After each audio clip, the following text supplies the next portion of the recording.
Get started with the panel so folks can answer some questions. I'm Yeah, going to actually go thanks to so much. the second poll question here so folks can input a little bit of info about what they might want to learn today. Great. Thanks so much, everyone, for joining, and it's great to have such a good mix of attendees. You know, as Caroline mentioned, I'm Ben Shrafty. I'll be moderating today, but hopefully not talking too much, so let our great group of experts share their experience and skills and knowledge. And we really have a really fantastic panel. Our hope is to kind of spend about, you know, an hour with Q&A, and then open it up to folks attending to, you know, ask your questions, whatever it might be. We're hoping to cover a lot of different topics given the range of folks involved, but if there's questions you have along the way, please feel free to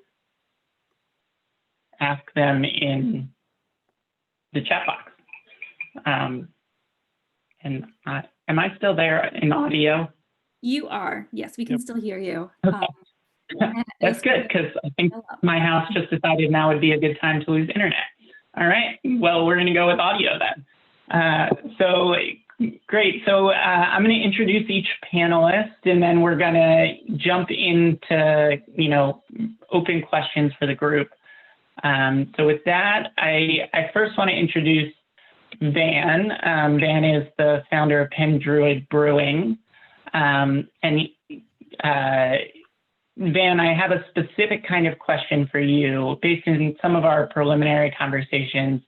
Can you share a bit, besides introducing yourself, can you share a bit about what you look for from a taste perspective when purchasing, you know, local grains and malt, and how that factors into your brewing decisions? Yeah, absolutely. Hi, guys. Thanks for including me. Van Carney. With my brothers, I own and operate Pen Druid Brewing in Sperryville, Virginia. We focus on, wild and spontaneous fermentation. In terms of what we look for in grain, for malt, and this may sound kind of weird, but imagine if you think of beer flavor, generic beer flavor. When you munch on malt, you can kind of get that. There's a bready, sweet, toasty, sometimes pastry type quality to it. And those are the kinds of things we look for. Now, having said that, what's also in malt are sulfur compounds.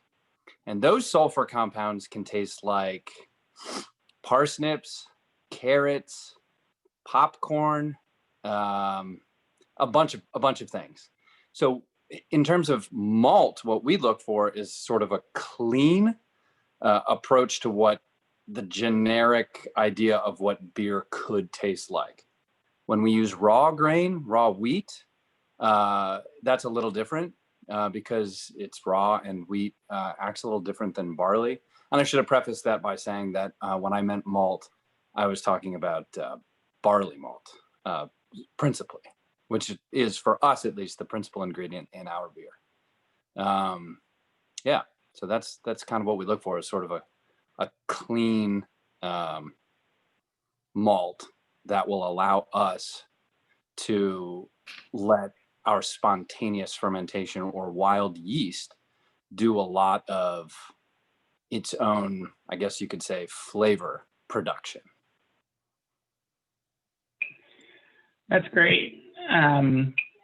So next up, we have Casey from the farm at Sunnyside, and Casey is one of, you know, Van's wheat suppliers, and I was hoping, you know, when we were preliminarily talking about this webinar, Casey, as a farmer, was talking a lot about, you know, his diverse agricultural system and where grains fit into that. So Casey, I was hoping you could just introduce your operation and share a bit about, you know, how you create a diverse system, including small grains.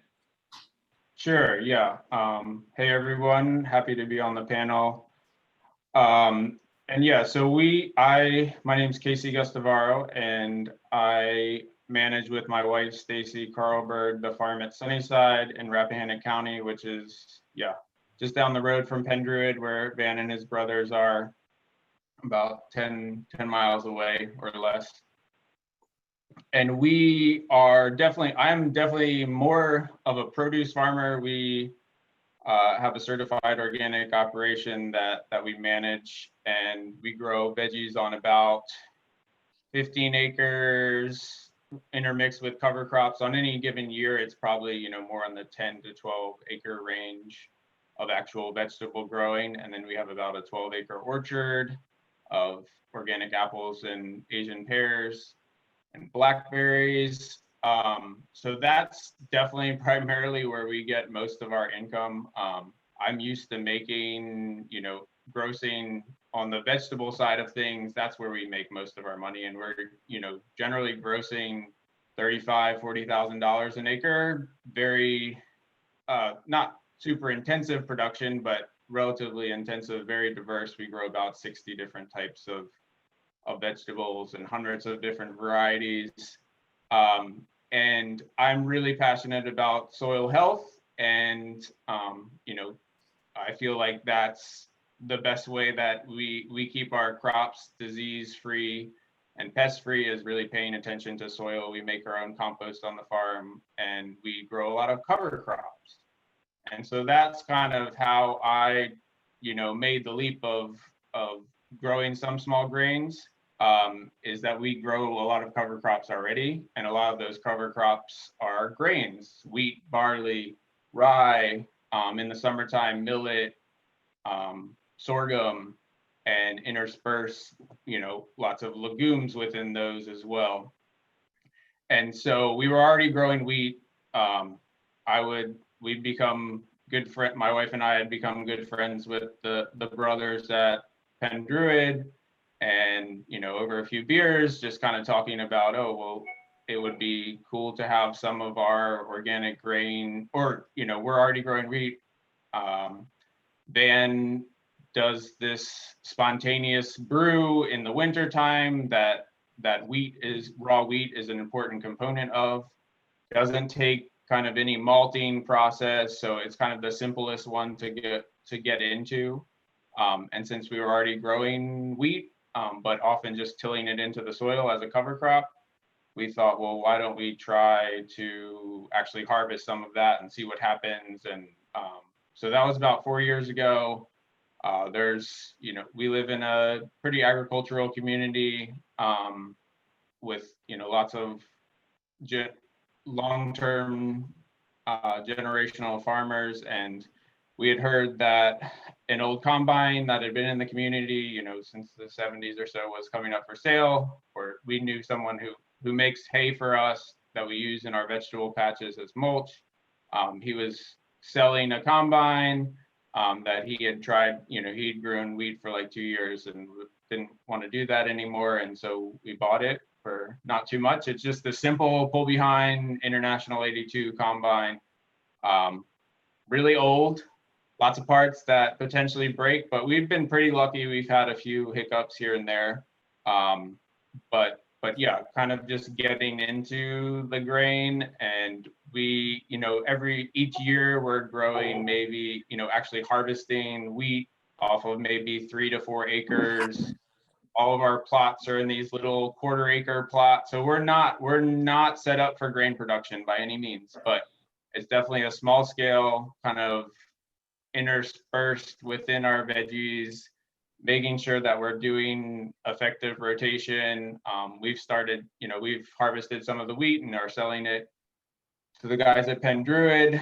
Have done a few different varieties. Now we've kind of trying to sell to some home bakers. We've started this season to sell to Selu Bakery in DC. We grew some wholeless oats this year, and that we're selling to bakers. So kind of, you know, about 4 years ago. I'm still a novice and learning a lot as I go. We're certainly not set up for a lot of things in the grain field. And it's not a huge part of our income, but it's something fun for me to do. I like the fact that I get to drink what we're growing. And it's another way to kind of add diversity to our rotation. Thanks, Casey. So I'm going to jump a little bit and now introduce Matthew Harris. So Matthew is part of Harris Family Farm and then also coordinates a variety of farmers through Bay's Best. And I'll let Matthew kind of explain more what that looks like. But if you could share a bit about your operation and how you started working with brewers and distillers and where you saw a gap in the market and why you guys are kind of jumping in to fill that. Yeah, so hey guys, my name is Matthew Harris. I am a full-time farmer on my Harris Family Farm. I work with my dad, my brother, and my grandfather. We work about 3,000 acres where we grow corn, wheat, soybeans, and getting back into some barley. And so what I kind of do on the side, I work with Bay's Best, which has been around for a while. I've only been working for them for about 3 years now. They've kind of been doing this for a while. What we kind of see, going back to Ben's question about a gap, what we basically do is we work with the maltsters and the distillers and the brewers, and we coordinate it with the farmers. Things such as variety, putting acreage together to try to fill that gap between the two, because it is farmers who, I was talking with Ben yesterday that a lot of farmers are used to growing, corn, wheat, soybeans, and I told him to quote, corn is corn is corn. Our corn on Harris Farms is the same as Joe Blow's down the street, and this kind of industry has really helped separate, good farmers, who are really invested in good quality stuff. They really shine moving in this industry, and they get the feedback from that. And I think it's good. It's good to produce, a differentiated product in a non-differentiated, industry with farming. So that's kind of the gap we fill. At Bay's Best, we do a lot for maltsters, brewers, distillers. We're also into some food grade corn that goes to tortilla chips. We do oats. Along with that, we also grow, corn, sunflowers, milo, things like that. They go to feed, to go to, places like Southern States, just kind of farm and home supplies, things like that. So a little bit everywhere. Our distillers grains and our maltster grains are growing. So that's really exciting. I really like being a part of the industry. Everybody, I will say one thing about it. Everybody in the industry, distillers, brewers, everybody's great. It's a competitive market, but everybody wants everybody to succeed. So I like being a part of it, and I hope to continue being a part of it. Thank you, Benny. That's great, Matthew. Yeah, and so next up we have Jeff of Murphy and Rood Maltsters. And Jeff, as a maltster, I thought you could kind of share a bit about your operation and also how you're ensuring a reliable local grain supply, and what that looks like as you've started up, as well as in subsequent years as you've grown. Sure. My name is Jeff Bloom. I'm the founder and maltster at Murphy and Rood Malting here in Charlottesville, Virginia. We're about a 200-ton annual capacity malt house right now. We're planning a fairly sizable expansion for the end of next year, which I think does speak a lot to the potential and certainly the quality of small grains in Virginia. We source all of our small grains from Virginia unless we can't, and that usually is just based on either harvest year crop failures or on-farm snafus sometimes around storage or pest ingress. We've only had to pull one truckload of grain out of eastern shore of Maryland, which was about 80 miles from the Virginia line. So even when we do need to go outside of the Commonwealth, it's not very far. So getting to the question around ensuring a quality supply chain, to be completely honest, this was where most of my work was spent when I was, building the concept and the model behind Murphy and Rood Malting. I had spent years, attending small grain field days and networking with, Virginia Tech barley breeders and extension agents to essentially build my farmer network, considering the fact that I can build the biggest and greatest malt house on earth, and it's really useless if I don't have a good grain supply. So really the major jumping off point for me and for Murphy and Rood Malting was contracting that first year of grain in October of 2017. And so, you make that decision, and you've got a farmer depending on you and, committed to you, and you're committed to them. There was no going back. I guess I had to build a malt house once I got to that point. So, really sourcing and networking with accomplished small grain farmers, whether they have a history of it, that they may have shifted off to chase better margin crops like corn and soybean. The feed market for barley is pretty sad, and probably will be. It's fairly commoditized at this point. But what we're really trying to do is turn barley and wheat and rye and other small grains back to an added value commodity, and really, as far as I'm concerned, decommoditize them, at least for the use in this fashion. And so we work closely, like Matt mentioned. Variety is a big portion of how we manage our grain supply. We have a few varieties here in Virginia. 5 years ago, we had barely any 2-row barley varieties that were successfully grown here. We were relying pretty heavily on 6-row thoroughbred. We are now, of course, still thoroughbred is around, but we now have a new 6-row variety that's malting pretty well called Hirondella. And 2-row varieties, we've got a variety called Violetta, which is my predominant variety that I malt. We also have Calypso, which is a kind of my second go-to grain, as well as some other varieties, one called Flavia and one called Scala.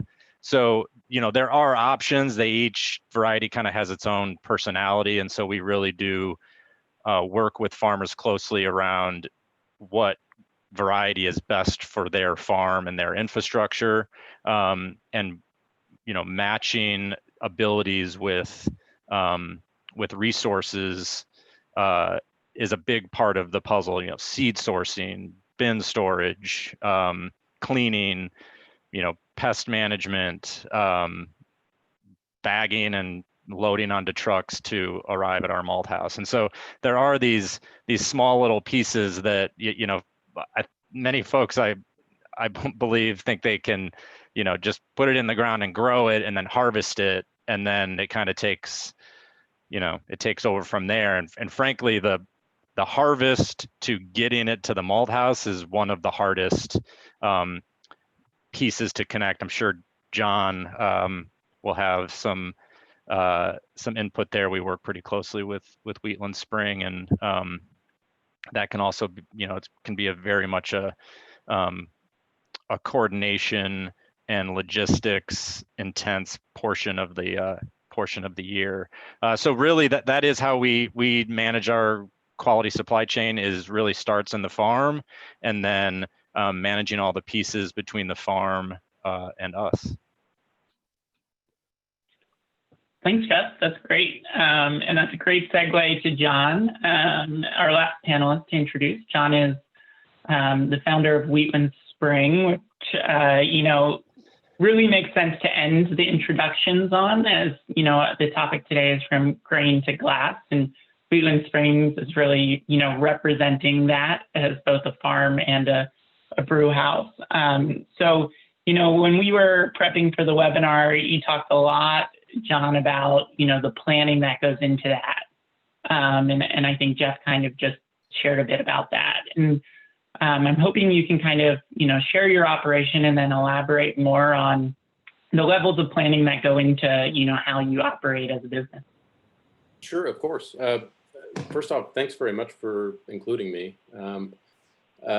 Happy to talk grain to anyone who will listen, as Jeff knows. So my wife Bonnie and I co-founded, and we co-own and operate and co-janitor Wheatland Spring Farm and Brewery here. We're about an hour west of DC in Loudoun County. As far as planning goes, I feel like that's most of what I do. So we have the two circles of farming and brewing, and the Venn diagram middle part is where I spend most of my time, because we have this overlay that we have to get just right. As far as the farming goes, that's usually a much longer timeline. We had wheat in the ground here on our farm, which is a 30-acre farm, and 20 of that is dedicated just to agriculture, specifically for our brewery. And we had wheat in the ground. We had 20 acres of wheat in before we started pouring concrete for the brew house. And because of that, we started developing recipes around wheat and how we integrated that into our recipes. This past year, we had a 2-row barley harvest that we're now integrating into our beers this year. But then the planting that we just did, I'd say a month, 2 months ago, is a mix of different small grains, and that will then, of course, impact the type of beer that we brew next year when we harvest it. So we rely on our farm, neighboring farms, and farms in the region for the grain that we use. Jeff is our primary maltster. We work extremely closely with him, and I can't double down enough on his point of watching the grain grow is beautiful, and it's lovely, and it's bucolic, and it's all those wonderful things that you think about farming. But once you actually take it out of the ground, for us, the real work starts, because then it's all about making sure you take it out at the right time, making sure you store it appropriately, making sure you're taking care of it, making sure it gets to the maltster on time. Any piece of that chain, if that goes wrong, all the work that you put in the last 12, 18, 24 months is gone. I know Matt can relate to that. And sometimes it's up to you, and sometimes Mother Nature just decides it's not going to happen. We had a bunch of acreage in buckwheat as a cover that we were going to harvest to use as grain, and we got hit by a storm, and it all just went away overnight. So that's one of those things that you just kind of roll with as part of what we do. But we look at what's coming out of the ground, and then we start to formulate our beers around those grains. And our attempt is to make the grains as expressive as possible. And so we focus on a lot of our grain and at most regional grains, unless we're doing special projects, which we do once in a while. But the idea is to reintroduce or bring back into greater focus agriculture and beer, and to let the ingredients shine. That's great. Thank you, John. So as you can see, we have a really great diverse panel, and questions are starting to come in. So please, just a reminder, if you have questions, so please add them to the chat box, and Caroline and I will be checking and kind of monitoring those as we go. So I wanted to, start out with a question for Van and John. I think for those who are, new or thinking about growing grains for brewing and distilling, there might be a question about, the types of grains that you guys are using in your operations, and in what way. Can you just elaborate on, the grains that you guys are currently using, how much of that is coming locally at this point, and where do you like that to go in the future? Great. Van, do you want to go? I think I was muted. Sorry. Sure. So as Casey said before, excuse me, Casey's been growing raw wheat for us for quite some time. And we were really excited to be able to get an organic grower locally to us to grow raw wheat. In beer, raw wheat typically has no flavor, zero. It just kind of dries stuff out. You can have some flavor if you really up the ratio of how much raw wheat's going in, but typically it just breaks down into pretty simple sugars. If converted right, if mashed correctly, there's some science that goes behind brewing the beer. But the Belgians always typically did this, meaning added raw wheat to beer to help give simpler sugars to yeast. They then started adding just pure sugar, which helps dry out a beer a little bit. But so raw wheat for us has been a constituent part because it ferments really well. And Casey's able to grow it so beautifully and locally to us that it means a lot to us to be able to put it in our beer. When we make spontaneous beer, there's a traditional Belgian way of making a spontaneously fermented beer that requires about 35% raw wheat and about 65% under modified barley malt, which is kind of hard to get these days, to be totally honest. So when we look for stuff in terms of malt, we're typically buying it all from overseas. We have not found something local that satisfies what we want. We've tried a lot of different maltsters, I should say malt, up and down the East Coast. And I've always gotten back to, I think it's basically the varieties of barley don't really quite work for us. It's a flavor profile that tends to be very sharp. And we've tried it a lot, and we've really, really invested a lot of money in buying a lot of local malt, and we've had to dump a lot of it. I don't particularly like buying the carbon footprint and everything that goes into buying malt from Europe, but the flavor's there. And at the end of the day, when we're making beer, it's about how it tastes. So I'm really, really sort of super eager to kind of solve this problem for us, at least, so that we can get something that would satisfy what we would like to have in our beer, that doesn't really have that sharp, and I mentioned this before, but sort of sulfury flavors. Raw wheat does not do that, by the way, and that's why I was saying before, it kind of adds these simpler sugars that break down and make beer more fermentable. John? Yeah, thanks, man. So we do some open fermentation. We do a little spontaneous. Most of it is not. Most of the open fermentation that we do is with a pitch of our wild yeast that we've caught and isolated. As far as the ingredients that we use a concentric circle approach. And so we grow as much as we can on our farm.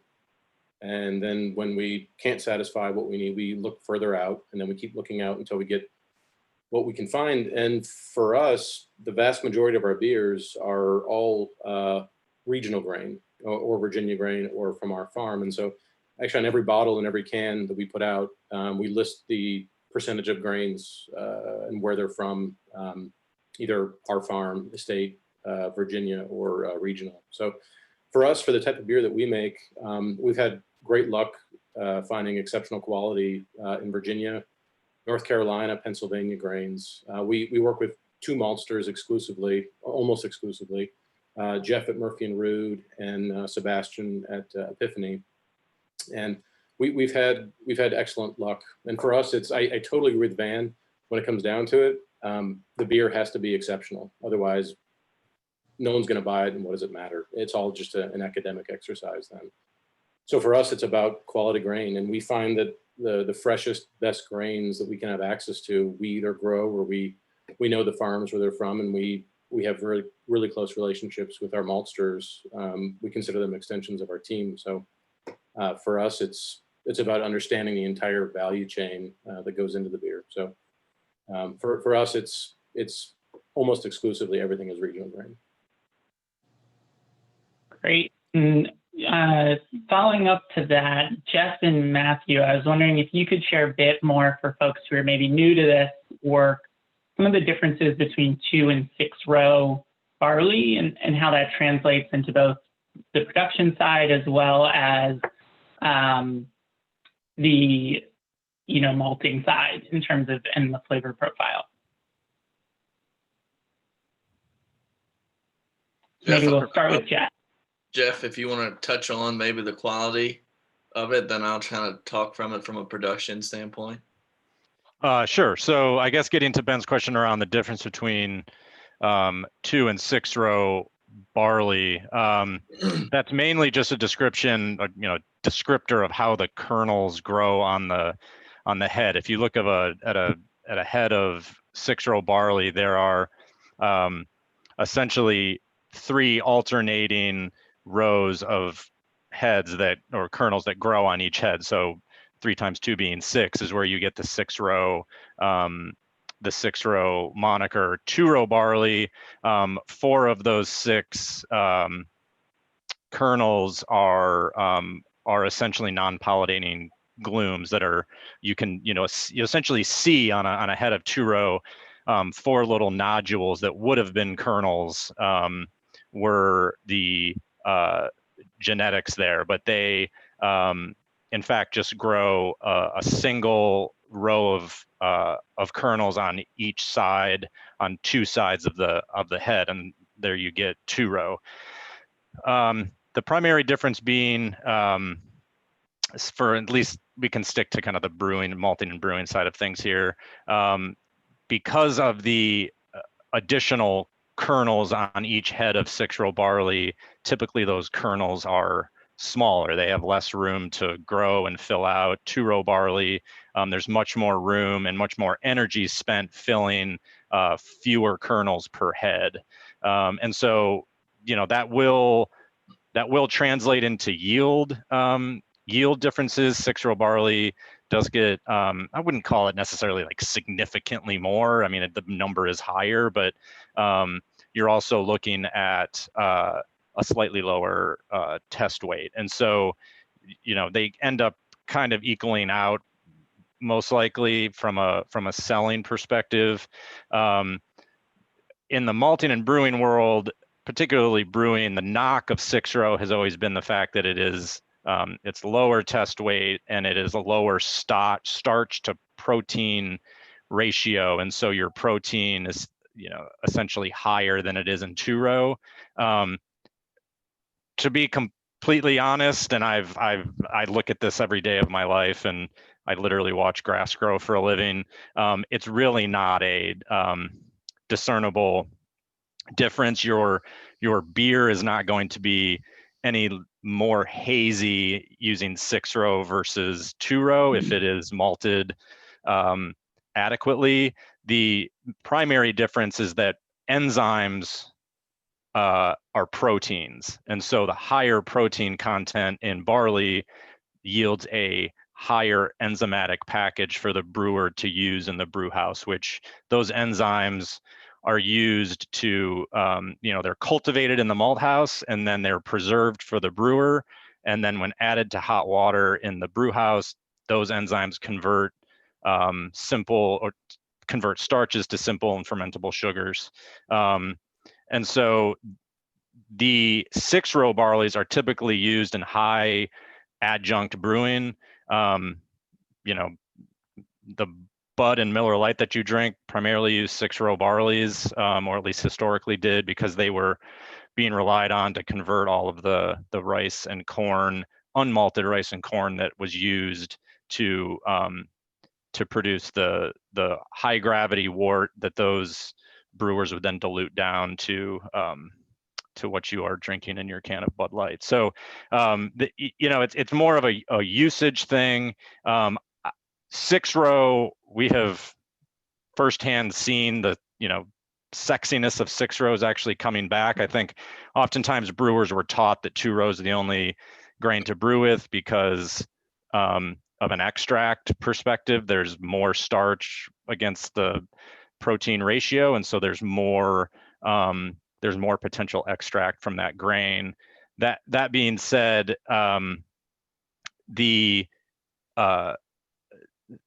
flavor component, I think, is important to a certain type of brewer that's maybe brewing heavily in like farmhouse or saison styles.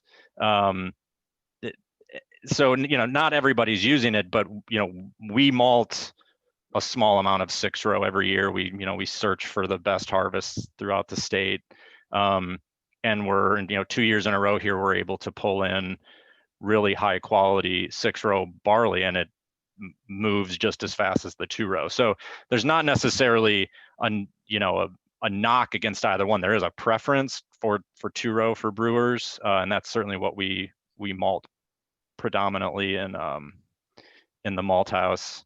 I think one other question I think was around the quality of the raw grains. Is that on me, Matt?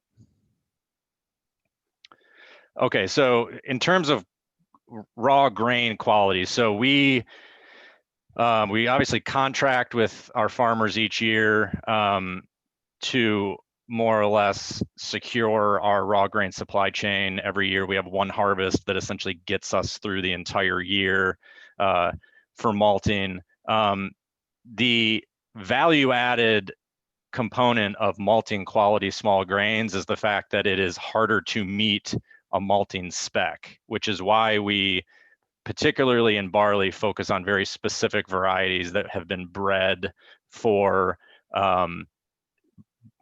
malting and brewing needs, as well as climate acclimation. So, Virginia is just frankly not the world's greatest barley growing region. So it took years and years and years to find varieties that were actually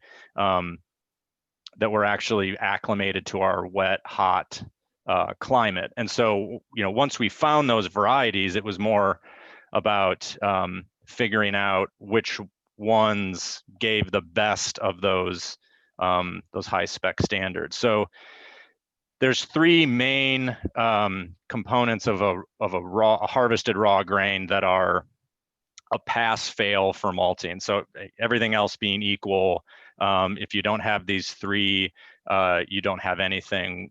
One is germination. So I can't malt a grain that's not germinating. So we're looking for grain that is germinating at 95% or above to ensure a uniform and homogeneous batch of malt.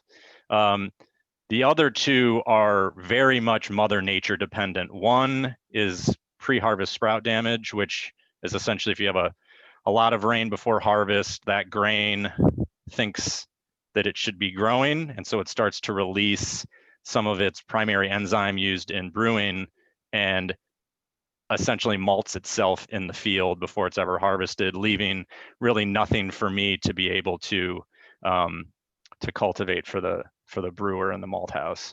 The other is what we call a DON score. Deoxynivalenol is a mycotoxin produced by a fungal infestation called Fusarium head blight. So it's a head scab or a blighting fungal infection that essentially saps all of the energy out of individual kernels. And very high thresholds, it can make animals and people sick. So there is a very tight threshold for DON.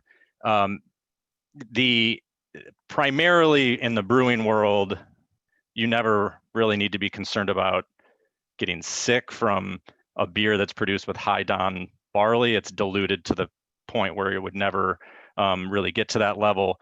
In brewing, what the main concern is that it leads to gushing. So you open a can of beer and the entire thing foams up top to bottom, and you look in your bottle and all the beer is gone.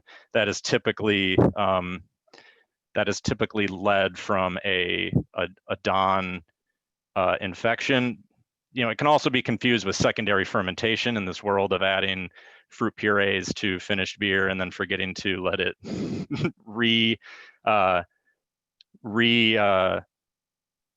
ferment and essentially hit its terminal gravity again, that can also lead to gushing, but they're slightly different.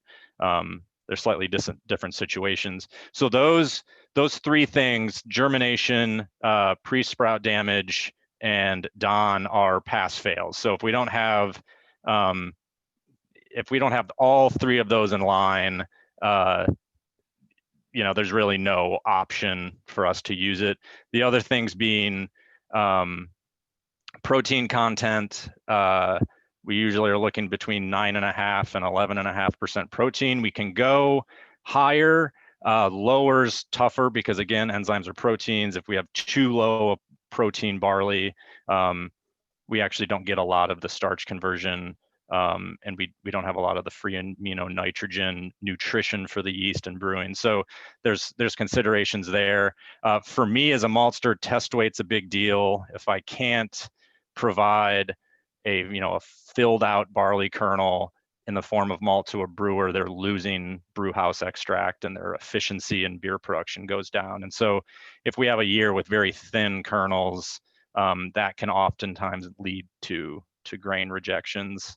In terms of moisture is a thing that's more of a harvest indicator of the best time to do it. We really don't want harvest moistures going over 14%. You start to lose germinative capacity, so its ability to continue to germinate over time. It doesn't store as well.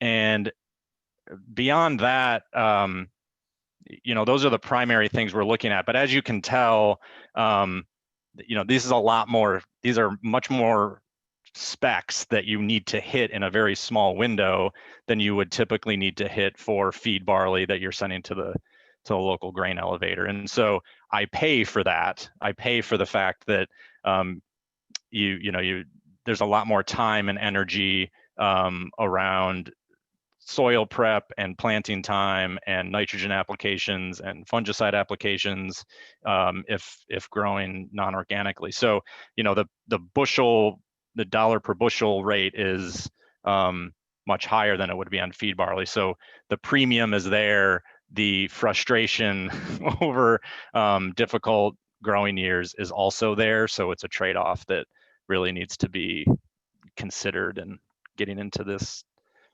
aspect of small grains. Great. And Matthew, anything to add quickly?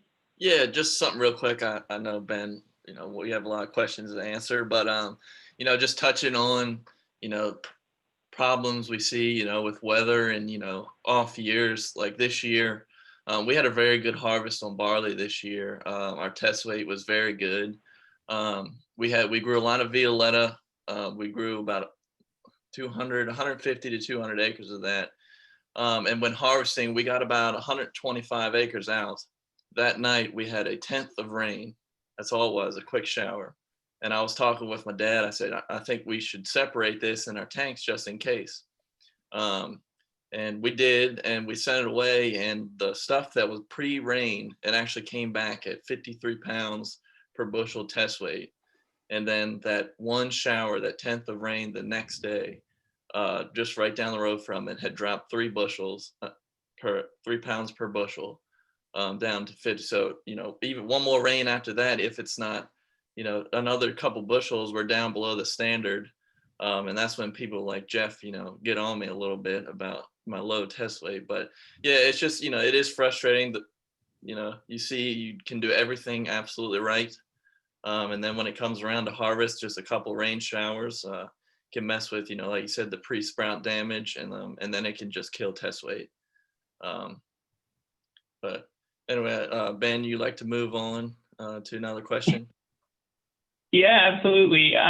So this next set of questions, I'm going to do kind of round robin, and hopefully everyone can kind of, provide some short answers so everyone gets a chance to talk, and then we can hopefully move to some of the participant questions. So I just wanted to start by giving everyone a chance, and maybe we'll start with you, Casey, to talk about, some of the biggest challenges you've faced in your operation and how you're overcoming those challenges. And if you could kind of keep this to fairly short answers so we can get to everyone, that would be great. Yeah, sure. So biggest challenges, I guess, for me, being on a very small acreage, and having not a huge amount of relationships with, maltsters and different brewers. I think just finding a market for things is one thing. And also kind of because we are on that small acreage, I need to make it actually economically work. Probably a, a, a margin that's maybe a little bit higher than some other folks that are growing 100 acres of grain or even 20, 30 acres of grain. We're on a pretty small acreage. So kind of it's worked out really well for us, this relationship with Penn Druid. They don't, because we are doing raw wheat and there's not quite as many parameters that are needed. It doesn't need to be quite as clean. That's worked really, really well for us. But then trying to get into, different types of grain and growing it for bakeries and things like that, that's where the quality has changed for us. And it is definitely, something that, for us growing lots of vegetables and the wide diversity, if something doesn't go right, we have a lot of other things to fall back on. But with the grain, if you're growing, 20, 30 acres of a certain type, and as like Matt said, something, your test weight is down or the number or the DON number is high, then what are you going to do with it? So I think that's certainly a challenge to deal with. Great. How about you, Van? What's your greatest challenge and how are you overcoming it?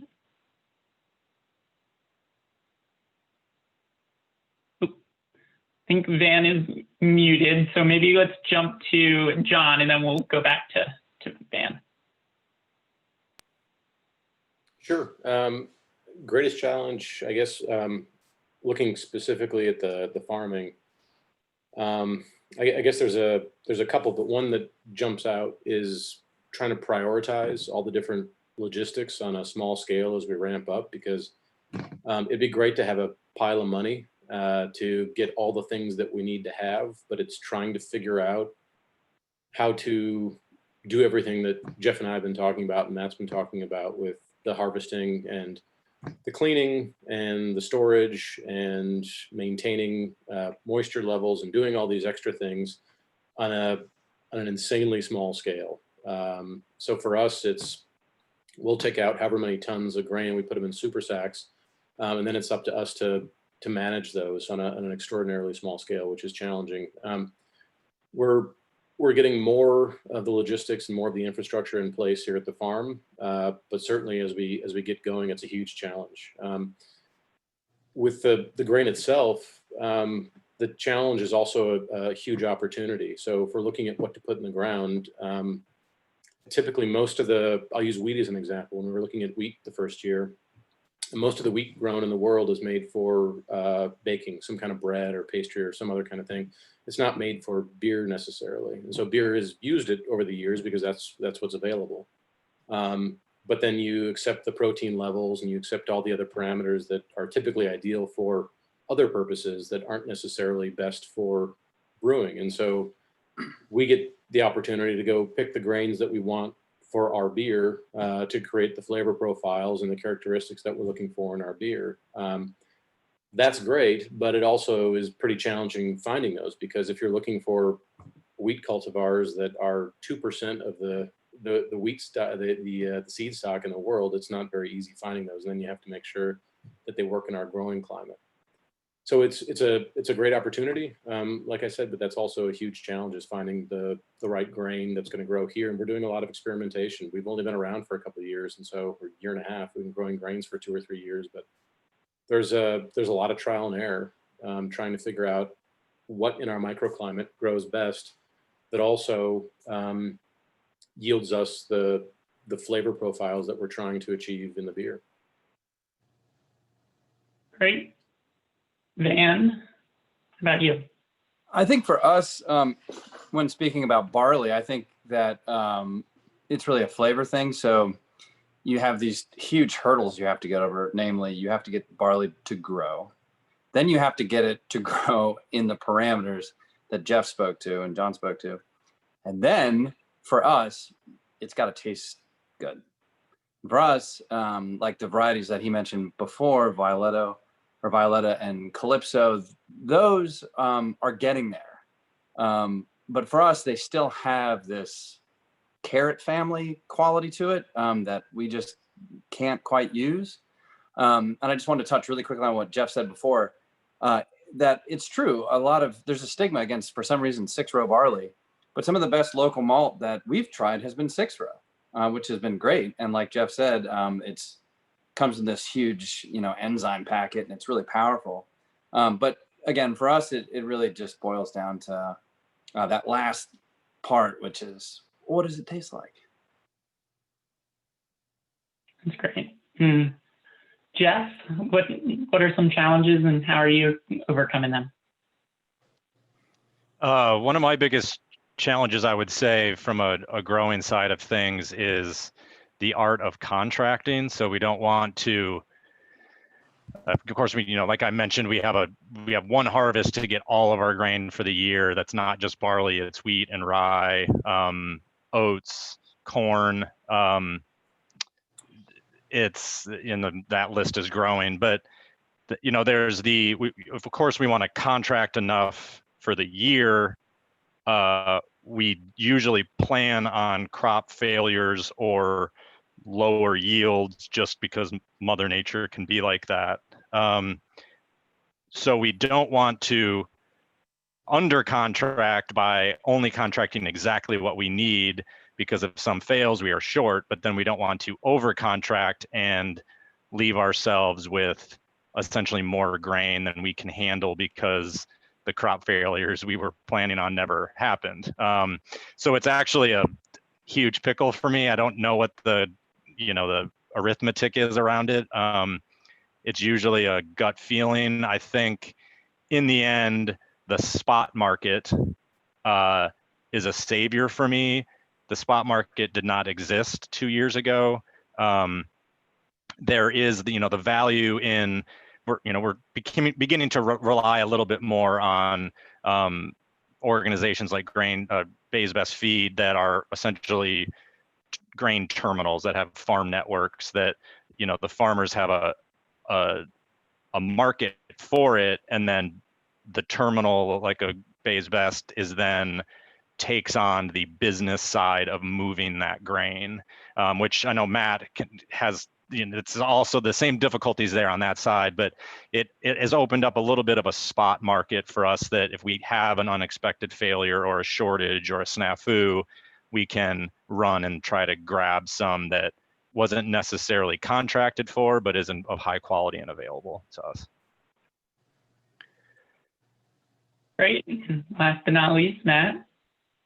Yeah, so the exact same boat as Jeff. I mean, trying to be flexible. What we try to do when it comes to contracting is be flexible. Like this year we had with the COVID scare, people were cutting back, and we had, I had these farmers with a bunch of barley that met the quality, was good quality, and yet they didn't want to sell it as feed. So we were trying to stay flexible with our malt houses, things like that, and then kind of hoping it on their end, because we know it's coming. All of our barley is sourced from the northern neck right now, and we're trying to expand to go out further, get some other places, but we're a few rain showers away from 30,000 bushels of barley going to as feed, and then that leaves people like Jeff and all these people we've had contracted, with good quality grain. Now they're searching around for some as well. And, just kind of moving forward, we like to be flexible. I would like to find, the keys would be to find a good feed market to where, price is close. Because right now, barley, when it comes to wheat, your raw grains, wheat, corn, stuff like that, there's other markets. And they pay good money for them because corn is used for chicken production here in Virginia. We send to like Ardent Mills, places like that. Barley is kind of different. You know, there's not anybody really looking for barley other than, you know, your malt houses, your brewers, distillers, things like that. So yeah, just on our end, we're trying to be flexible. Yeah, when we work with farmers, like Jeff said, you know, we're shooting for a low yield. And then like was for 2-row barley, we shoot for like 70 bushels per acre, 75 per acre. That's kind of what we contract, and we kind of try to stick to per acre, you know, contracts. Where 6 rows probably, you know, we're pushing 90, things like that. So, you know, just staying flexible. You know, everybody, we haven't had any problems. We've had bad quality years this year. We had some frost damage, some freeze damage. And most everybody in the industry, you know, understands that. They're very flexible. You know, just they want everybody to be successful, and they know crop failures happen. You know, so it's just the nature of the beast. And like I say, just try to be flexible enough with it, move forward. That's great. So the last question is going to be a bit of a two-parter for everyone, and then we'll open it up for the audience questions. So again, if you have questions in the audience, please feel free to drop them in the chat, so Caroline and I can kind of delve through them. And thanks to the panelists who have been answering questions as we go too. So if you're a aspiring farmer, as a, you know, or aspiring grain farmer, as a lot of folks on this call are, you know, where would you recommend that folks go to first kind of learn, you know, what are your go-to resources for learning about, you know, grains for brewing and distilling? And then the second part of that question is, where should folks be looking to identify demand in their region? So who should they be talking to? Where should they be reaching out? What sort of resources exist to kind of identify if there's a demand that they could help meet? So I'm gonna start with, let's start with Jeff. Start from the middle. Okay, so I guess from a growing perspective, the main resources to me would be, number one, your anticipated end user. I mean, I think the conversation should be had before you know, you make any massive leaps to figure out what their expectations are and what their supply chain needs are and what their barriers to success are. I would also suggest extension agents. You know, they're very regionally local, if there's such a phrase. So they're very specific to particular regions. If you know, your extension agent is a really good resource for what's around you, as opposed to, you know, calling NC State or Penn State and asking them how to grow stuff in Virginia. It's too far removed climate wise. And so those would be my first two suggestions. I mean, there are others, but those are my top two, I would say. Great. John, how about you? Where would you go for learning and also for identifying demand? Yeah, agree with Jeff on that. So a few of our first calls were to Virginia Tech Extension to understand the soil, understand what we're dealing with here in our microclimate. And then the next was to our local farmers, to talk to them who've been farming the land for decades, to get a better sense for how their crops grow, what they can expect, what the soil's like, to get a really basic understanding of the environment. Then once you do, for us, we did soil samples, understanding if we needed amendments to the soil. The type of rotational crop we do, we're totally on board with Casey. Soil health is a really big deal. We run rotational crops here. We had, between our grains, we run crimson clover and buckwheat. We also had a 5-seed mix over the summer in our other field. So that stuff is really important to us. But I think it's talking to as many very local people. We're extremely fortunate here. We have 400 plus acres of sustainable farms right around us. And so there's a lot of folks who have a lot of knowledge about the soil right in our area and what that is and what it looks like. So we had a lot of guidance there. But then the extension programs were extremely helpful, talking about that.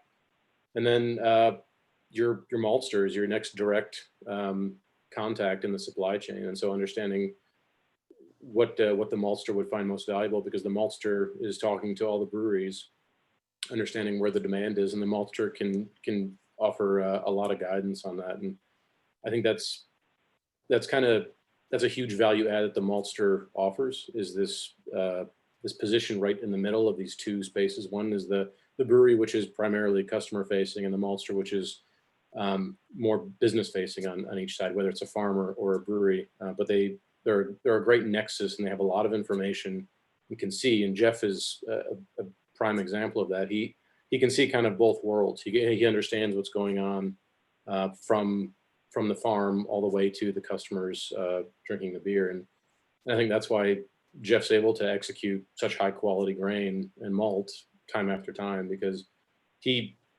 jokes, and I think I might steal that line, that you get paid to watch your occupation is watching grass grow. I like that.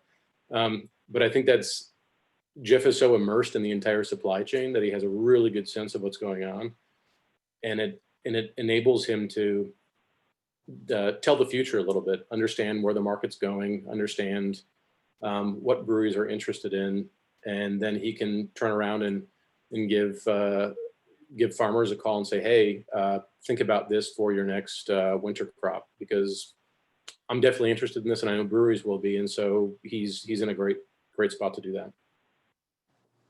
And I may add, for this day and age, that also has the benefit of being true.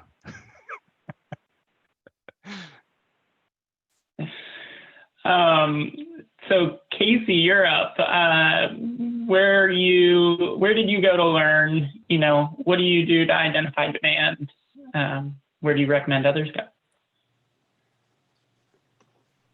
All right. Yeah. So I guess where I went to learn, I think in general, as John said, other farmers are always, I think, the best source of information. I think Extension has some good information, but I definitely think that farmers on the ground are always the best source.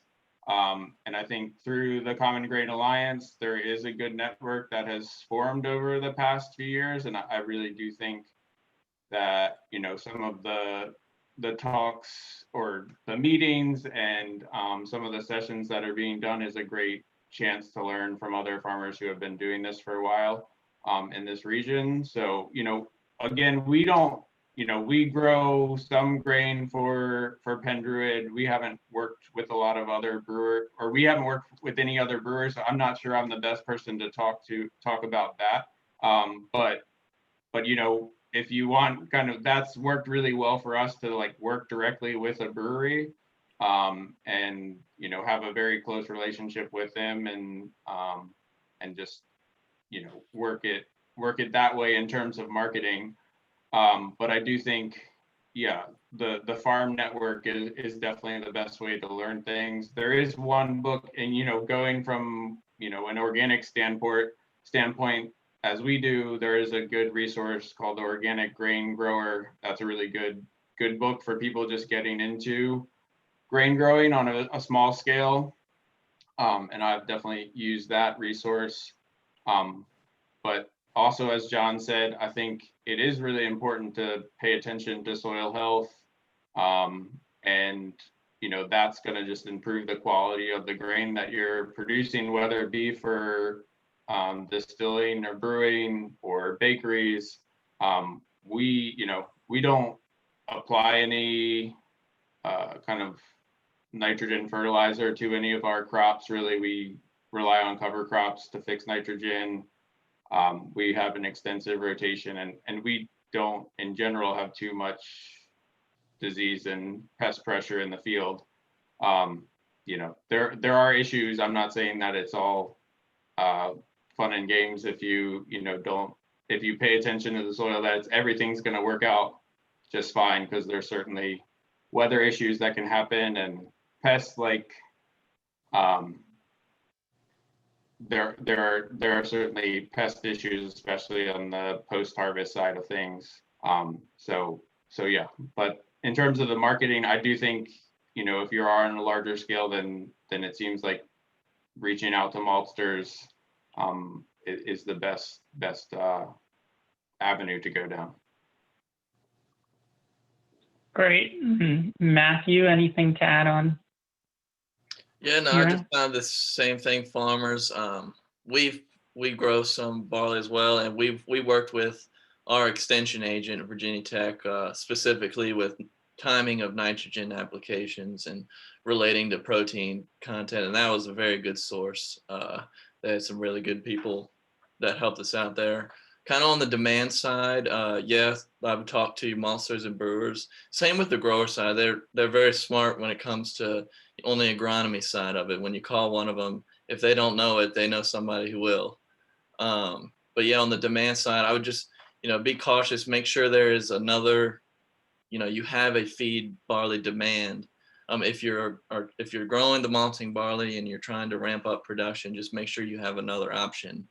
Because like I said, the numbers are finicky and little things can throw them off. Great. And Van, you're up.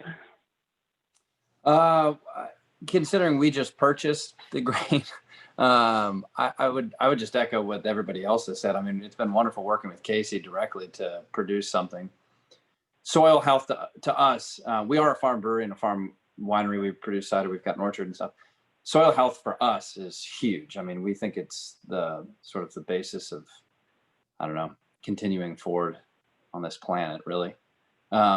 So, just if folks, in my mind, if folks would be interested in growing grain, like others have said, connecting with distillers, breweries, people that are going to use the end product is great.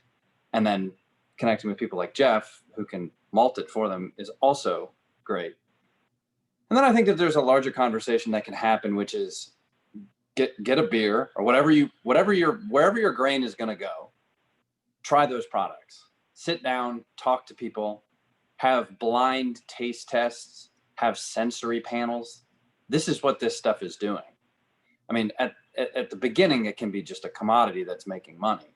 At the end, it can be this value-added product that's, revelatory. But the conversation needs to be there about what does it taste like? What is it doing? What am I perceiving? What are you perceiving? And I think that can kind of complete the circle.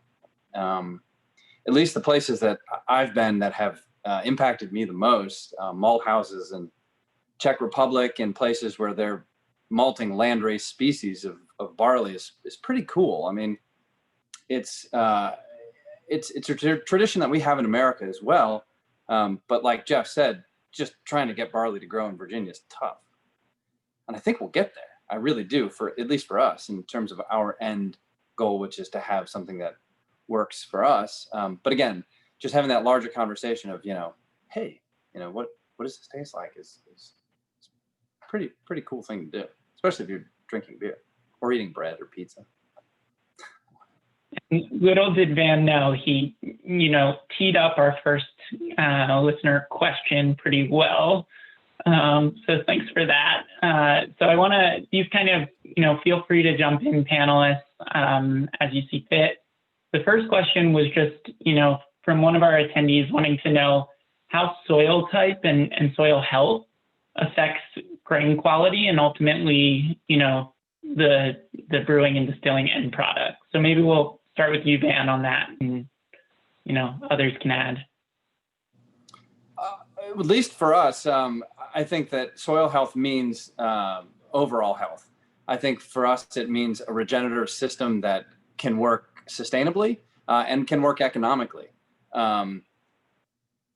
I think that when you're actually a farmer, which we're not growing grain, I think that it can also, at the end of the day, it can give you a better product. It can give you a healthier field. It can give you, just a better product at the end. But I think one of the farmers probably could speak to that a little bit better than I could. Great. Casey, Matthew, John, anything to add about how you've seen soil type and health affect grain quality?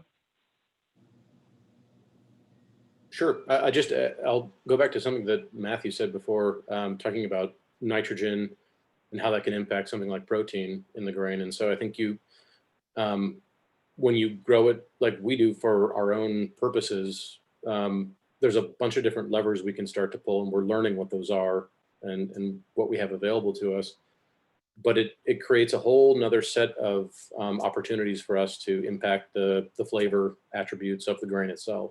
So I think beyond, of course, the basics of making sure you have excellent quality soil, understanding how you can create a better grain from that soil, and then from our perspective, having the fresh grain freshly malted and then put into our beer, we can taste the difference. It tastes better than maybe grain that's been sitting for a bit in a storehouse somewhere for a year or something like that. Or so for us, it's understanding the entire supply chain. We know exactly what happens to the grain because we're the ones who put it in the ground. We're the ones who harvested it. We're the ones who take care of it, and we trust Jeff once it gets to him in his malt house to take care of it, and then send us back really high quality malted grain at that point. And John, maybe to follow up on that, what are some examples of some of those levers you've seen, in the field kind of translating into a better quality product? Well, I think, a big one is the rotation. So understanding what crops can follow what crops and what can't and what you shouldn't do, because ideally, I think it's 7 or 8 years you're supposed to rotate crops if you want to do, in some areas, grain completely organically. We're not an organic farm. We've talked to a lot of farmers who farm across the road, and Casey's been buddies with them for a while. He actually used to manage one of the farms that's right across the road from us. And the approach that they take is one we understand and appreciate, and that's to grow sustainably as much as possible. And so we're pragmatic. We've talked to kind of a couple of the godparents of the sustainable farming community here, and the takeaway was you're going to accept sin some way. There's no perfect path. There's going to be CO2 emissions somewhere. There's going to be something happen that's not going to be ideal, but the better you understand your microclimate, the better decisions you can make, and the smarter trade-offs you can make with how you manage your land and your soil. So that's what we try to do. We try to do the best we can with what we have. And so far, the results have been very promising. The quality's been great. The test weight's been great. Protein levels have been great. And then, like I said, it comes out of the field. We manage it, goes to Jeff, and it comes right back. We know the entire supply chain there. So for us, knowing the crop rotations, like I said, we put crimson clover, buckwheat, or sunflowers, daikon radishes to aerate the soil naturally. All sorts of things like that are decisions we make. But that works for us. It's not necessarily for everybody. So those sorts of things, I think, can impact the soil health, which then creates the right environment, whether it's producing extra nitrogen or scavenging for phosphorus to bring it up to the surface. There's ways to do that naturally that we subscribe to, and it costs a lot more money. It's a lot more time and labor intensive, but we think it's important, and we think the final grain product and then the final beer product bear out the effort that we put into it. Casey, anything to add to that? I don't have too much to add. I mean, yeah, I think that having a robust rotation is probably one of the most important things. And, if you are able to apply compost onto your farm, that's made at your own farm even. I mean, I think those are all great ways to have a more closed loop and regenerative system.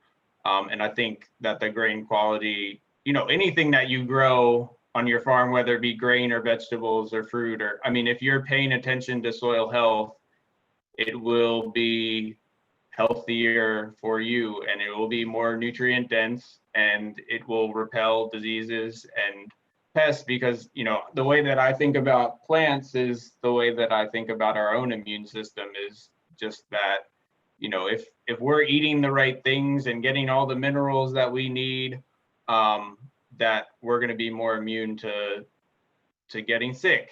And that's the same way that I think about any plant. You know, if we're stewarding the land and the soil in the proper way, then the quality is going to be better. The test weight is going to be higher. The nutrient density is going to be better in general, and it's going to store longer, and you're going to be more resistant to pest damage after post-harvest. So all of those things make sense, and I think that it all starts with soil. And even though, you know, we're talking about what goes in the glass and what we're drinking, but there's lots of things that go into it, and you know, everyone's got a piece of the puzzle, from the maltster to the farmer to the brewer.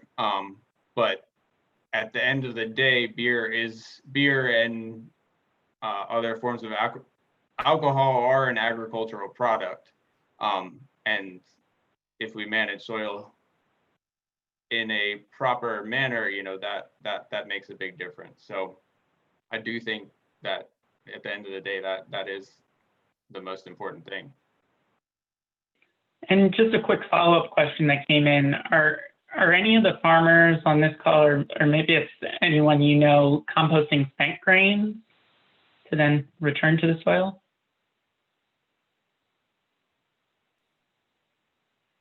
I could chime in with something that I've seen folks do, which is occasionally feed some of the spent grain to specific animals. But Casey, I see you nodding. You can probably speak to that more knowledgeably than I can. No, not really. Yeah, I mean, I've seen folks feed it to hogs and even cattle. You know, I think that's, yeah, you know, a good practice that closes the loop a little bit there.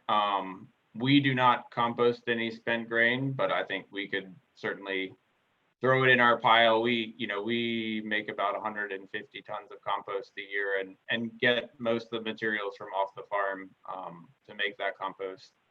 But I don't know anyone personally who's doing it, but I'm sure there's plenty of people out there, and I don't see why that would be any problem to add that to a composting system. Great. So next question that came in. So do any brewers and distillers that you guys know or work with get requests for GMO-free products from customers? So the person who asked this said that they find that when they sell directly to customers, they hear that, but their distillers are not mentioning it to them. So curious if anyone's ever gotten that question. Jeff, maybe you can tackle that. I don't know if I can authoritatively tackle it. I mean, I will say I always just source non-GMO. Barley is not a GMO product. It's illegal as of right now. So there's no concern in the barley world there. In terms of corn, yes, I do specify non-GMO. In terms of distillers, I would say, yeah, they may not be asking. That's not to say that they're not assuming one way or the other, which is obviously reckless. But I also just don't necessarily, you know, it can sometimes just come to the point of, you know, do people care enough in a particular food or drink product? I mean, yeah, eating non-GMO corn grits may matter, but are people really thinking about whether their bourbon used non-GMO corn? Honestly, I don't know. I don't think, you know, I don't necessarily think about it when I'm having a dram of bourbons. So that's only a guess, but it may be the fact that they're assuming that it is, or they don't appreciate the difference. Van, anything to add? You know, I don't think that we've ever had anybody ask us that. I think maybe once, but to Jeff's point, barley's not, and the wheat that we get isn't. But people, People typically have not asked us that. They ask us occasionally organic, and all we get, the most we get a lot, and this is a total side note, is it vegan? Because you can't put fish bladders in beer to clear it up, but we don't. So that's the question we get the most. Didn't know that about the beer I may or may not be drinking. Yep, it's true. So the next question we have is from Dana Olson, and I think I have this question correct, but feel free to unmute yourself and jump in. So you mentioned specifically a question around yeast and wanting to know more about, wild yeast and yeast production. You're importing dry active yeast from Levano GmbH because their process is 100% bio, and the byproduct waste is a patented process. So you wanted to hear panelists' thoughts, and maybe you could clarify a little bit around what aspect of that you're hoping to hear. The patented process of the yeast that I use, one of the things I noticed that they said it was a patented process, and that typical yeast production, the byproducts result in water that needs to be treated, that they can't put these derivatives directly into the environment in Germany. So they have a very patented process that they're very proud of that results in water you could drink. Their byproduct waste is certified to be very green. And I don't know enough about that to understand why, and I haven't translated enough of the German pages to understand, and plus it's patented, so I'm hitting some walls.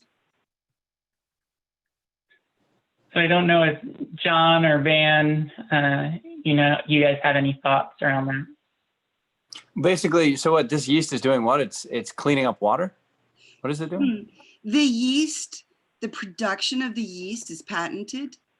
So pretty much in yeast production, this dry active yeast production, the byproduct derivatives are very toxic.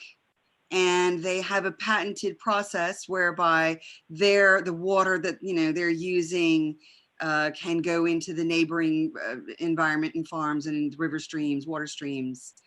And how is their process so different? I think what I really want to know is yeast production process. What do you know about it and its byproducts, and how that might differ with an organic, or how might that be organic? Oh, I see. So, I see. Okay. They're producing dry active yeast, but their production of it, they're producing less waste, or they're producing water in the production of the yeast that people can drink. I have no idea. It wasn't so much about the water, is their process was very clean. Yeah. So how is regular process not clean? I have no idea. I would say that the production of industrial yeast is probably proprietary, would be my guess. And that it's probably something that it's like making sausage. You probably don't even want to know. Would be my guess. How do then the panelists, what yeast do you use? What yeast? We use our own wild yeast. We use native Saccharomyces cerevisiae yeast, which is from here. It's everywhere in the world. Yeah. So nobody ever needs to buy bakers or beer or wine yeast if you want local yeast. It's very easy to use and to culture. It is totally harmless to do it, and it can produce CO2 and ethanol in the midst of eating sugar. So Saccharomyces cerevisiae, which is the constituent yeast that is used to ferment bread, wine, and beer, is everywhere. And it's the one yeast that humans know most about. Right. So anybody that's slightly adventurous can easily use their local yeast. But industrial yeast is a whole different ball game. And if I can add just one maybe potential point here around your comment around the derivatives being toxic. One question I would have is whether it's chemical toxins or it's high BOD or biological oxygen demand. So when they're dumping stuff down the drain and getting to the water treatment plant, it blows out the pH maintenance in a water treatment plant, which, is a huge deal for brewers and maltsters like myself. I mean, I'm dumping thousands of gallons of steep water into the drain, but it's full of, field microbes and fungal presence that are consuming oxygen at massive rates, and there's no oxygen left in the water because my barley has consumed all of it. And so that may be, now in terms of reusing that high BOD water, that's pretty hard. I mean, there's been extensive work around large multinational malt houses trying to essentially reclaim their high BOD steep water and filter it and make it usable for reuse. That being said, there is a difference between chemical toxicity and BOD. Another thing in the malting world, at least, is and one that I'm looking at very closely is potential rainwater usage and capturing rainwater and being able to somehow augment your current water supply with that as a way to lower your water consumption, but also keeping it, predictable and reliable. Great. Thanks so much. And thanks for the question, Dana. Neve, I wanted to prompt you to ask a question. So if maybe you wanted to unmute yourself and go. Great, thank you. So I've recently been working with some larger scale commodity crop, like row crop grain farmers, and some people are interested in the idea of trying out growing grains for breweries and bakeries, but it's obviously a different, variety, different market, different things that you have to take into account. And as we're working with some of these growers, I don't want to oversell this as an option forward. And so in a way, I'm kind of curious to get a sense for what acreage thus far you all think local breweries could be able to absorb. Is there excess demand? Are you able to meet the demand currently with what's being grown, or could there be more grain crops shifted into this sort of market? And then separate from that, there's the question of, I've heard a little bit of some varieties that people are talking about growing for barley, but there's the question of, specific oats varieties and wheat. If we are talking to people to try some of this, like what should people be looking at?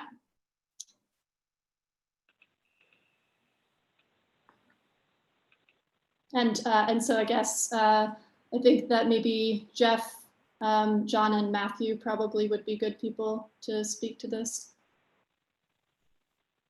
Thank you. Jeff, you want to jump in first?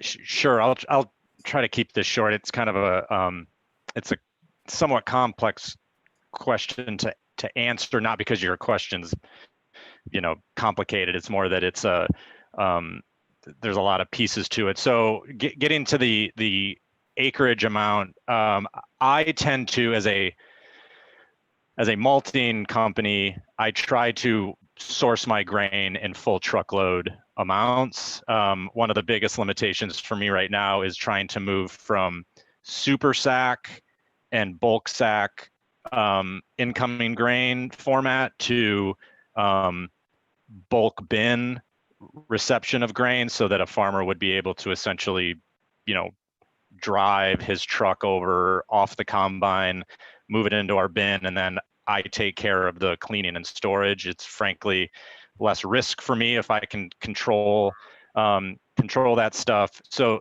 that said, generally a full truckload is about 10 acres. So I usually work, when I'm working with our farmers, I'm usually working in multiples of 10 acres or factors of 10. And that is usually cleaned yield. So going to Matt's point around his yield predictions for bushels per acre. And I think, Matt, I think you said something around 70 or 75.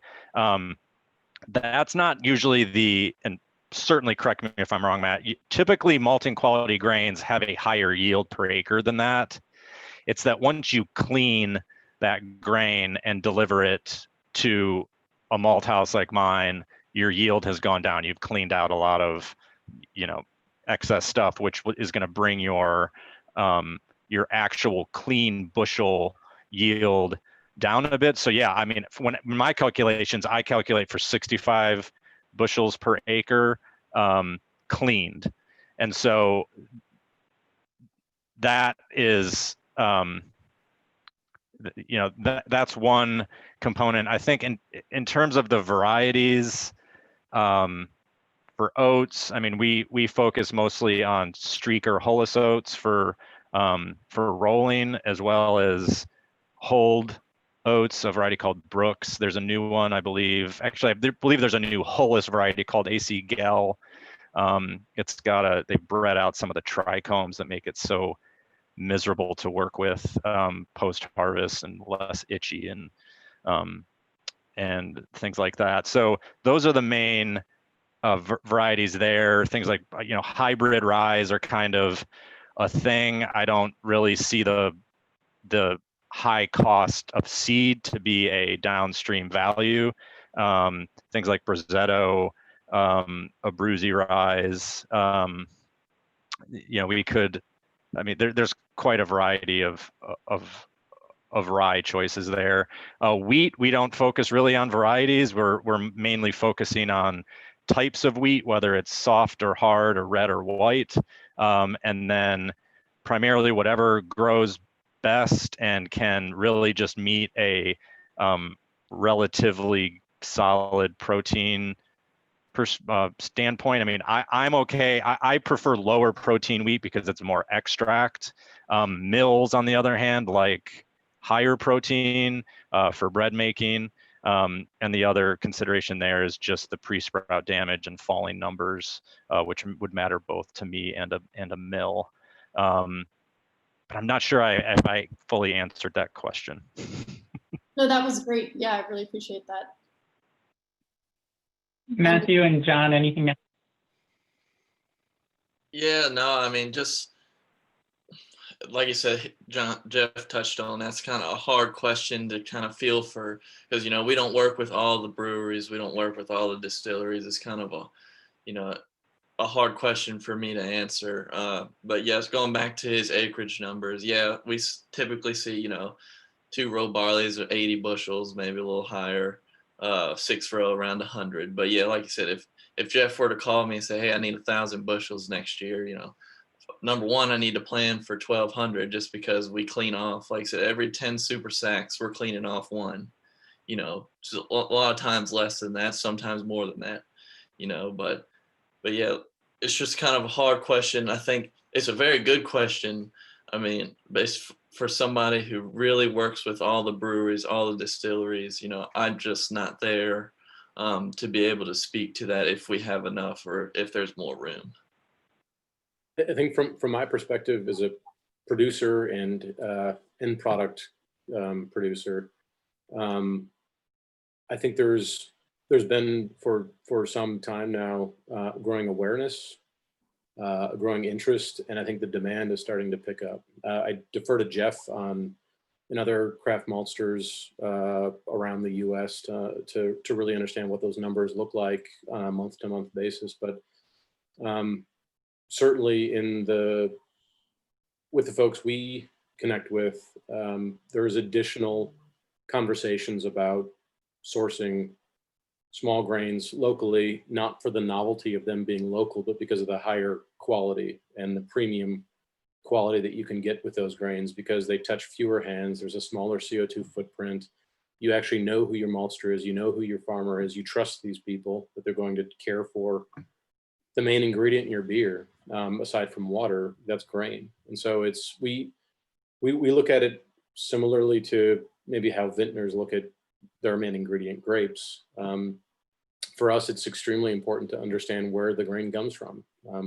We want to know and be able to trust every link on the supply chain that brought us one of the things that gives us the flavor in our product. So I don't have any data to back this up, but my sense is that people are paying more attention to this, and I think demand is growing so long as folks are committed to Matthew's point, producing high quality malting barley for the use of brewers and distillers, not just putting barley in the ground and saying we could use this also for that. I think that message also carries over from the farmers to the maltsters and to the breweries, and then eventually, when it comes down to it, it's up to the breweries to relay that value to customers, to make sure that there is that connection between, yeah, this stuff costs more than other grain, and for us, certainly, the operation that we do here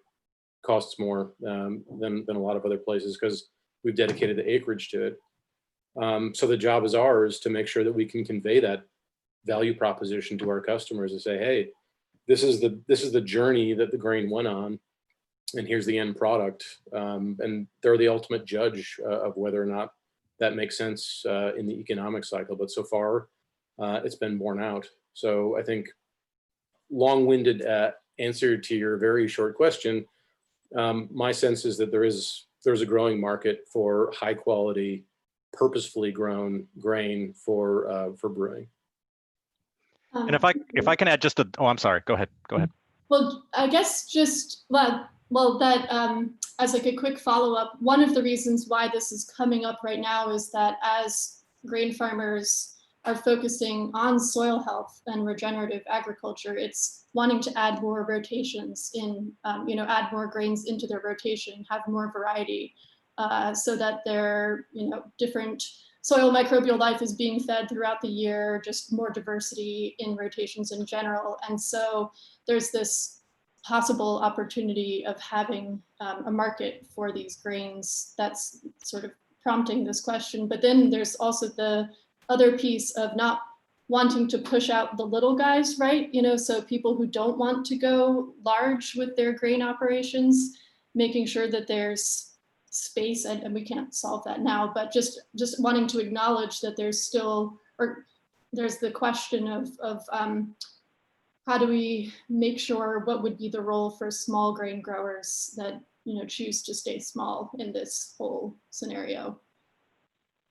Yeah, and I think I can add just a little bit of perspective there. So I think from a farming perspective and trying to kind of assess the market for grains, it's important to understand how the supply chain works from grain to glass. So, there's the farmer, and I think there is a high desire to then go directly to the end user, being the brewery, to see if they're interested in local grains.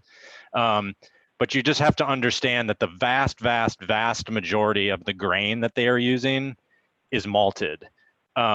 So the malt house is kind of the necessary middleman to get the main volume of their grain usage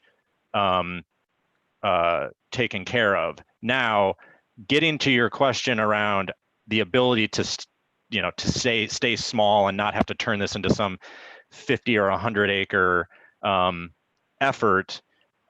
Going directly to an end user like a brewery or distillery, what you're primarily marketing to them is raw grain products. So distilleries are much more apt to go farm direct in the case that they are, particularly if they're a bourbon distiller, they're using raw wheat or raw rye or raw corn in their mashes, and so there's no need for me to be in that middleman, and I actually, for the farmer's sake, typically push them directly to the farmer. There's just no need for me to add the margin. I mean, the only case in that where I would be of value is that I would be able to clean that grain for milling spec for that distillery. But frankly, I'm oftentimes relying on farmers to do cleaning for me. My cleaners are really meant for finished malt. but I have cleaned John's grain before.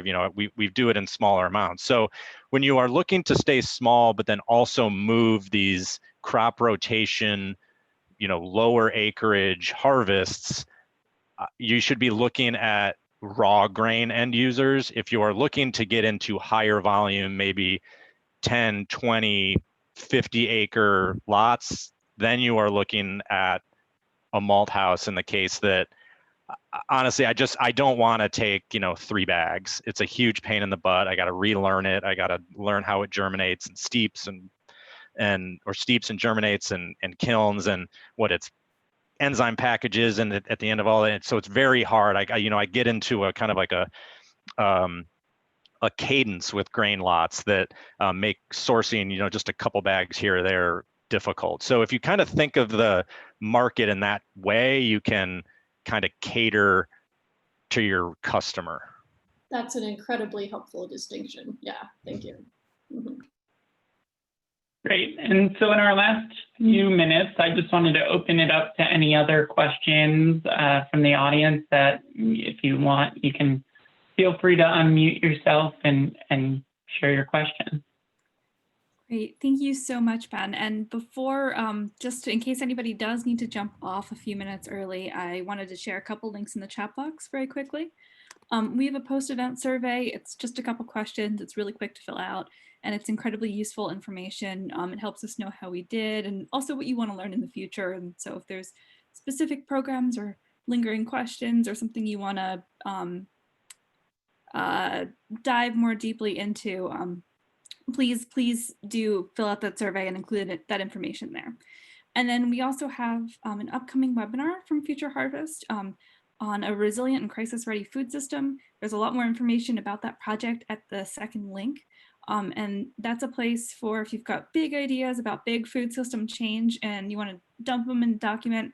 We're gathering info from all across the system, from all the different stakeholders, and would really, really like to see some more farmer input. So especially if you're a farmer and you have, 30, 45 seconds to spare, if you can click on that second link, it would be greatly appreciated. Okay, that's it from me. Now we'll get back to the questions. Yeah, so if anyone, just a reminder, if you have questions, or I know we didn't get to all the questions that were in the chat box, feel free to unmute yourself and share your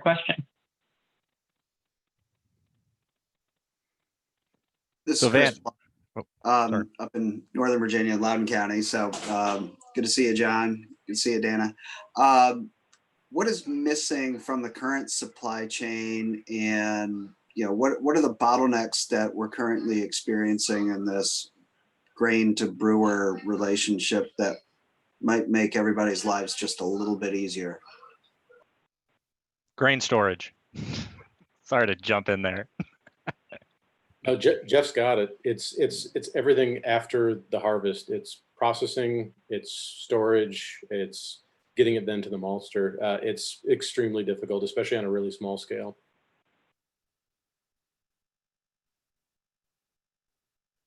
Let me follow up on that. What do you think would be a storage solution then? Is it operations like kind of what you have, Matthew, where you aggregate from a bunch of different farmers, or is there something else that comes to mind? Yeah, so all the farmers I work with, they have their own storage, and then we have temporary storage. So if somebody calls and wants a truckload of barley, we have 2,000-3,000 bushel hopper tanks that the farmer brings to us. But it all starts with the farmer on farm storage. They're holding it year round until we need it. So yeah, grain bins. I think most of the tank sizes are 6,000 to 8,000 bushel bins on our side that people stick with for the on farm stuff. But yeah, that's huge for us. We have good farmers. That's a key. But yeah, the storage is a big, and that knocks out. On our end, that really knocks out a lot of farmers. Sadly, is just having on farm grain bin storage. So. And we had another question that we missed, and then thanks, John, for retyping it in.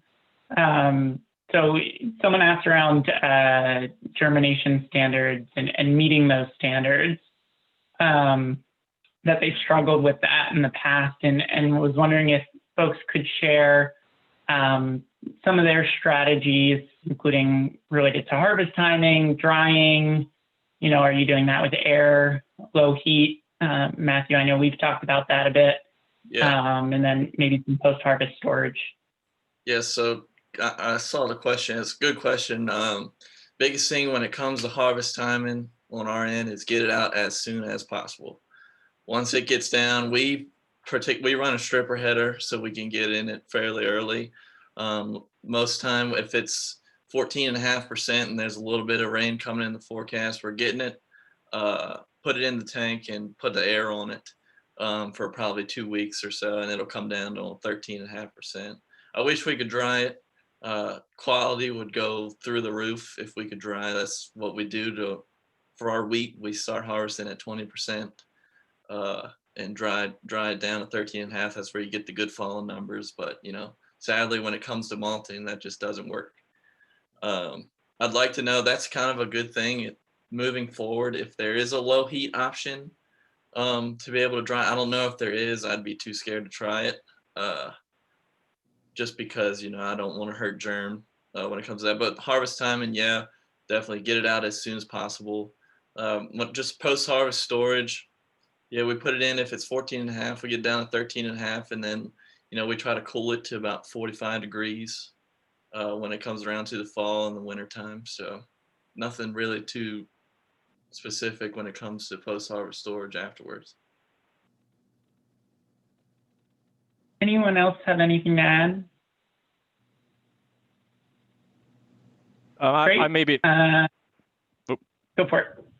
I mean, I guess around harvest timing and drying, drying can be done with malting quality grains. You just have to keep the temperature very low, and so it lengthens the time. So 120 degrees, 140 tops, but you're talking like 3 days to drop it, a percentage point. And so that's another kind of investment side. Chris, I could talk your ear off around the grain storage infrastructure and kind of how the needs make it so unrealistic from just cost from that standpoint, but also just lot segregation. The fact that things just particularly from a malting quality grade just can't be blended pre-malting. So there's no such thing as a 1,000 silo farm. I'm sure there is, but I don't want to pay for it. But so it is possible to manage. That is one of the most difficult things with small grain growing in Virginia, is that the spring rains are the most frustrating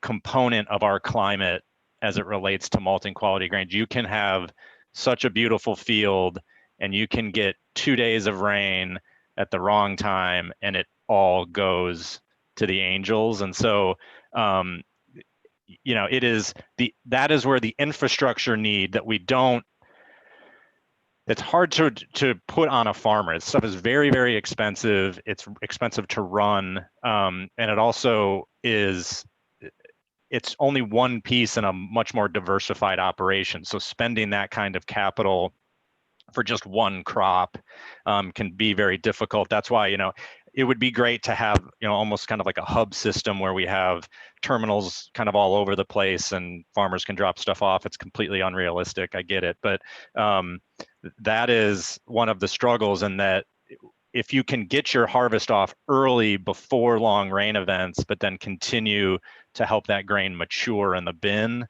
that is really your best bet for spring weather that we get here that is so frustrating. Great. We probably have time for one last question. If someone. Great. Well, I guess I'll ask the last question. What are folks, excited about? What are you looking forward to in the next few years for, local grains for brewing and distilling?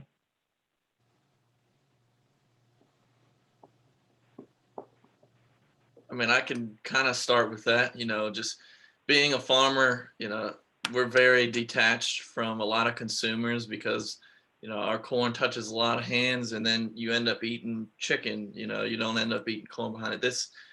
This industry really lets us work with directly with consumers. You know, I can take beer down the road to my friend's house, say, hey, this is our wheat. You know, this is our wheat that came off of our farm. And, you know, it really, farmers and the consumers are drifting apart. You know, nobody really understands what exactly goes on farms. You know, they think we're a bunch of mad scientists, you know, things like that. So this industry kind of helps bring us closer together. You know, it brings people that would have never came on a farm, brings them out to do some tours, ride with us in the combine, you know, see our family farm, things like that. And I just think, you know, this is a great way to do that we didn't have before. Beautiful point. Anyone else have anything to add? Should we leave it there? Well, great. I wanted to say just thank you again to all the panelists. I know, you know, taking 2 hours out of your Friday can be difficult, and thanks to all the attendees and, you know, Caroline for doing such a great job in organizing this panel. So again, you know, Caroline put the post-event survey and the upcoming webinars at Future Harvest in the chat.